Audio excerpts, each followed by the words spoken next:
ನಮಸ್ಕಾರ ವೀಕ್ಷಕರೇ, Udupi recipes YouTube ಚಾನೆಲ್ಗೆ ನಿಮಗೆಲ್ಲರಿಗೂ ಸ್ವಾಗತ. ಇವತ್ತು ಕರ್ನಾಟಕದ ಹಳ್ಳಿಯ ಕಡೆಗಳಲ್ಲಿ ಮಾಡುವ ಮಸ್ಸೊಪ್ಪು ಈ ಅಡುಗೆಯನ್ನ ತೋರಿಸ್ತಾ ಇದ್ದೀನಿ. ನಾನಿಲ್ಲಿ ಒಂದು ಅರ್ಧ ಕಪ್ನಷ್ಟು ತೊಗರಿ ಬೇಳೆಯನ್ನ ಚೆನ್ನಾಗಿ ತೊಳ್ಕೊಂಡು ಕುಕ್ಕರ್ಗೆ ಹಾಕೊಳ್ತಾ ಇದ್ದೀನಿ. ಅದಕ್ಕೆ ಒಂದು ಅರ್ಧ ಕಪ್ನಷ್ಟು ನೀರು, ಸ್ವಲ್ಪ ಅರಿಶಿಣ ಹಾಗೂ ಎಣ್ಣೆಯನ್ನ ಸೇರಿಸ್ಬಿಟ್ಟು ಮಂದ ಊರಿನಲ್ಲಿ 2 ವಿಸಿಲ್ ಆಗೋವರೆಗೂ ಬೇಯಿಸ್ಕೊಳ್ಬೇಕು. ಕುಕ್ಕರ್ ಅನ್ನ ತಣ್ಣಗಾಗ್ಲಿಕ್ಕೆ ಬಿಟ್ಟು ಸೊಪ್ಪುಗಳನ್ನ ತಯಾರು ಮಾಡ್ಕೊಳ್ಳೋಣ. ನಾನಿಲ್ಲಿ ತಲಾ 1 ಕಟ್ಟು ಸಬ್ಬಸಿಗೆ ಸೊಪ್ಪು, ಮೆಂತೆ ಸೊಪ್ಪು ಹಾಗೂ ಪಾಲಕ್ ಸೊಪ್ಪನ್ನ ಬಳಸ್ಕೊಳ್ತಾ ಇದ್ದೀನಿ.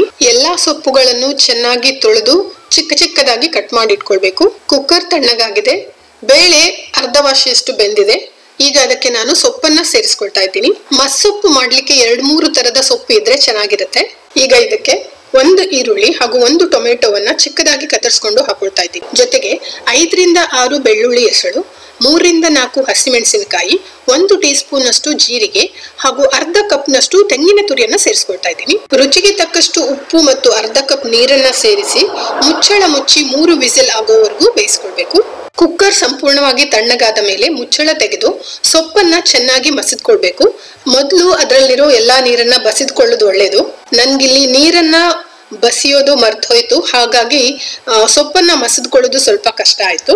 ಇದನ್ನ ಮಿಕ್ಸಿನಲ್ಲಿ ಕೂಡ ಮಾಡಬಹುದು, ಆದ್ರೆ ತರಿಯಾಗಿ ಇರೋ ತರ ನೋಡ್ಕೊಳ್ಬೇಕು. ಸಂಪೂರ್ಣವಾಗಿ ನುಣ್ಣಗೆ ಅರ್ದ್ಬಿಟ್ರೆ ಅಷ್ಟು ಚೆನ್ನಾಗಿರಲ್ಲ. ಸಾಮಾನ್ಯವಾಗಿ ಹಳ್ಳಿ ಕಡೆ ಇದನ್ನ ರಾಗಿ ಮುದ್ದೆ ಜೊತೆ ತಿಂತಾರೆ. ಅನ್ನದೊಟ್ಟಿಗೂ ಇದು ತುಂಬಾ ರುಚಿಯಾಗಿರುತ್ತೆ. ಹುಣಸೆ ಹಣ್ಣಿನ ನೀರನ್ನ ಸ್ವಲ್ಪ ಸೇರಿಸ್ಕೊಂಡು ಇದನ್ನ ಚೆನ್ನಾಗಿ ಕುದಿಸ್ಕೊಳ್ಬೇಕು. ರುಚಿ ನೋಡಿ ಉಪ್ಪು ಮತ್ತು ಖಾರ ಹೊಂದಿಸ್ಕೊಳ್ಬಹುದು. ಕೊನೆಯದಾಗಿ ಸಾಸಿವೆ, ಉದ್ದಿನಬೇಳೆ, ಕರಿಬೇವಿನ ಸೊಪ್ಪಿನ ಒಗ್ಗರಣೆ ಕೊಟ್ರೆ ಮಸ್ಸೊಪ್ಪು ತಯಾರಾದ ಹಾಗೆ. ಆರೋಗ್ಯಕ್ಕೆ ಅತ್ಯುತ್ತಮವಾದ ಮಸ್ಸೊಪ್ಪನ್ನ ನೀವು ಮಾಡಿ ಸವಿಯಿರಿ ವೀಕ್ಷಕರೇ. ಹೇಗಾಯ್ತು ಅಂತ ನನಗೆ ಬರೆದು ತಿಳಿಸಿ. ಮುಂದಿನ ವಿಡಿಯೋದಲ್ಲಿ ಸಿಗ್ತೀನಿ.